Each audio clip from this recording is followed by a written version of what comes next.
friends, welcome back to my channel, or if you're new here, welcome to my channel. My name is Morgan, and today I wanted to share wedding planning tips for introverted couples. My fiance and I are planning our October 2021 wedding and feeling a little bit overwhelmed and awkward about all of the attention, you can anticipate getting on your wedding day. Everyone is there for you, and we want to have a wedding. We're so excited for our wedding and to celebrate with our close friends and our family, and COVID permitting, it's going to be so exciting to have everyone who's been a part of our relationship be there to celebrate with us.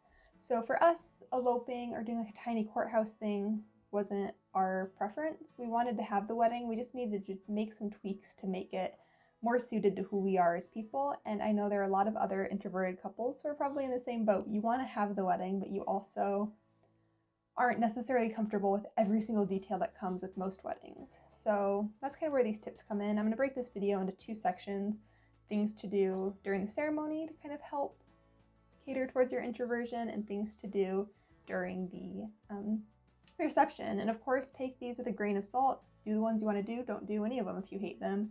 These are just some of the things that either we're doing or we consider doing to make the day and evening more comfortable for us. So first, I just want to talk about a few tips to do at the ceremony. So first thing I can't recommend enough is doing a first look before the ceremony. So you're not just having all of that built up anticipation and nervousness right before everything begins. You can kind of get that out of your system. I know for me, I am a big crier, and I'm going to ugly cry, hopefully during the first look and not during the ceremony. I'm not a cute crier at all, so it'll be good to see him beforehand. The first look is just going to help us a lot. And plus, my fiance Garrett has mentioned he felt a lot of pressure to react in a certain way with everyone staring at him. You always see those viral little video clips or pictures of the groom breaking down sobbing when he sees his bride, and that's definitely not Garrett's personality. And so just for both of us, it'll be more comfortable to do the first look. And along with that, consider doing your vows to each other either before or after the ceremony in private. That's something we considered. We actually are going to do the vows during the ceremony. We're just not going to do it into a microphone like some couples do. Our vows are for each other. The people, our bridal party and the people in the front few rows might be able to hear them, but at the end of the day, I only care for Garrett to hear my vows and vice versa. So we're just not going to be mic'd for that. But you definitely don't have to do your vows in front of everyone at all. You can do the stereotypical, traditional pre-written vows during the ceremony, and then save the special vows you write for your fiance in private. Okay, and the next two tips only work if you're not obligated by your religion to do things a certain way. Garrett and I both are believers, but not overly religious, so we can kind of do our ceremony how we want to do it. And my first tip is, if you don't have to have a religious figure officiate your wedding, have a close family member or friend do it instead. So for us, we don't go to church, so we don't have a pastor or anything to do it. We didn't want to hire a stranger. That just didn't feel like the right decision for us, because it's such an intimate, important part of the day. So instead, my older brother is going to officiate our wedding. He's, been part of our relationship. He was probably one of the first people I told about Garrett when I started seeing him. So he's been there since day one, and he knows us really well, and he's an excellent public speaker. He's very outgoing. He's the opposite of my personality. So he's going to do a really good job with it, and it's going to be a lot more special to both of us to have somebody who knows us and loves us doing it. So if you don't have to have a stranger do it, I would recommend not. You can have anyone ordained super easily. In most states, it's basically a 10-minute process.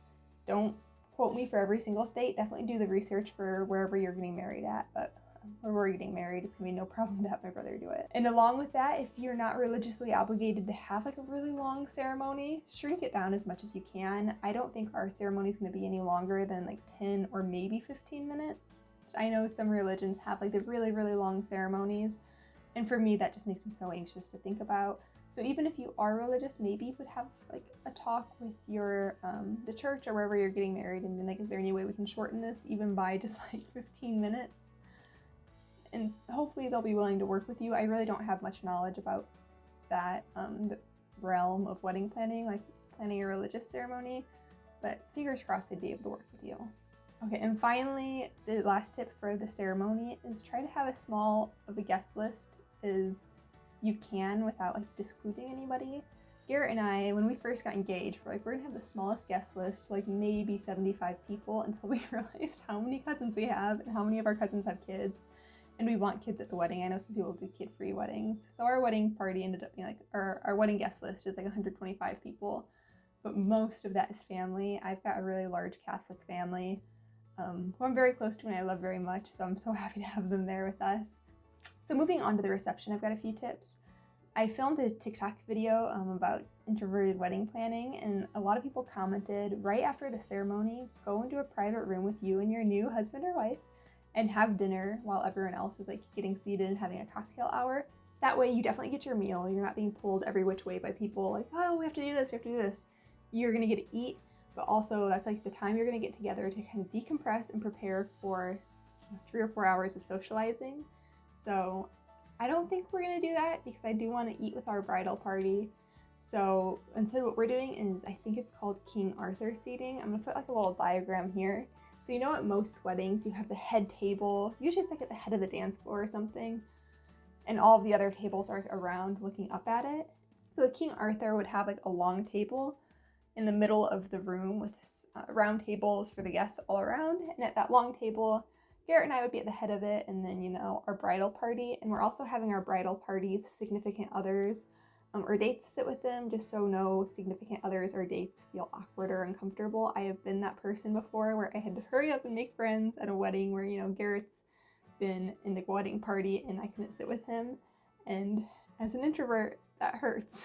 So I wanted to make sure if anyone has any introverted significant others, they were comfortable and happy at our wedding reception. The bride and groom always eat first, so as soon as you're finished eating, I recommend doing the first dance while everyone else is still eating. That way, people aren't just focused solely on you, they're also preoccupied with their food, and it's not just going to feel like this exhibit where everyone's scrutinizing how awkward of dancers you are or anything like that. And another tip people commented on my video was to do the mother, son, and father-daughter dance directly after that first dance and at the same time. I don't know if we're going to do that because I think we both wanted to pick songs that were kind of special, you know, to him and his mom and to me and my dad. But I did think that was a good tip to include, even if we're not doing that ourselves. And that's going to limit how focused people are on you, you know.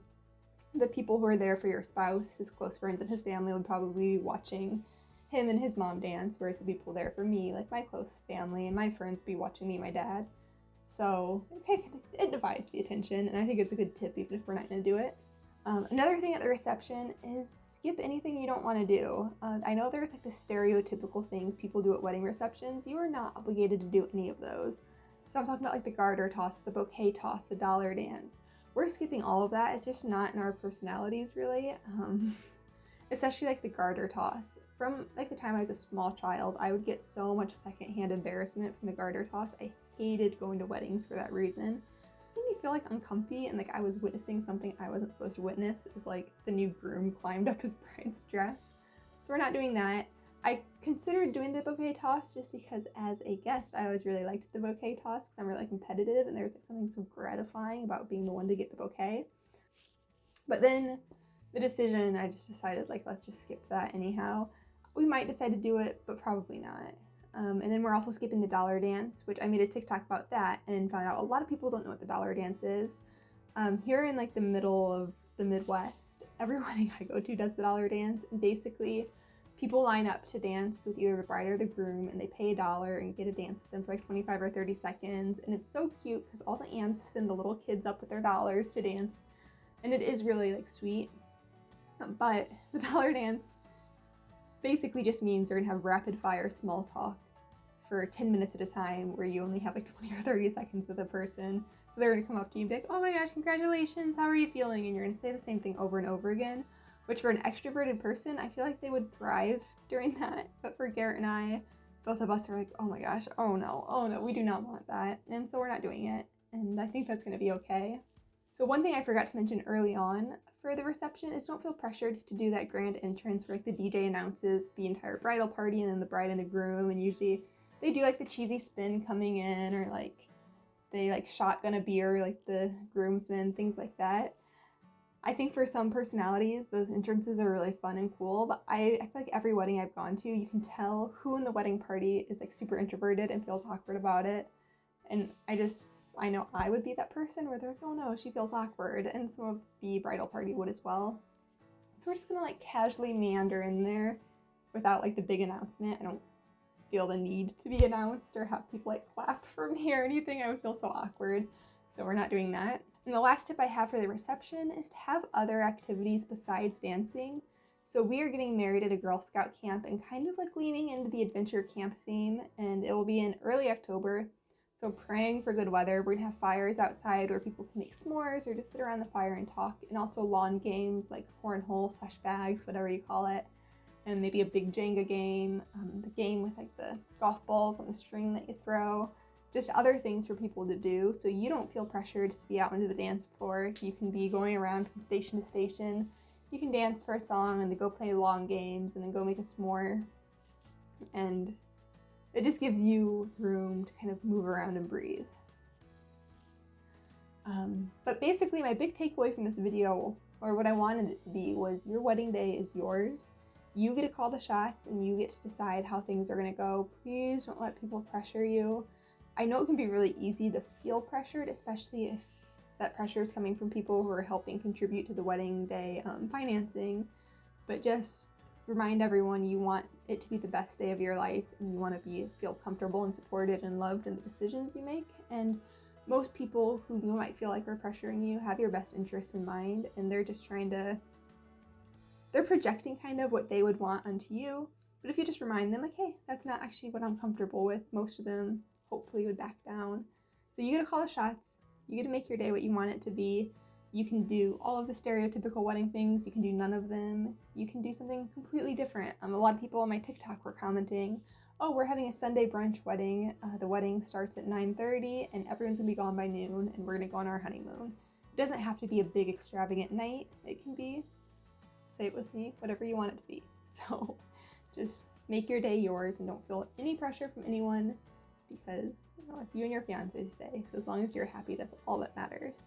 If you have any tips, leave them down below. We still are kind of working out the kinks and the things we want on our wedding day, and I'm sure there are a lot of people who are as well. So thank you guys for watching, and I'll be back soon with another video. Bye!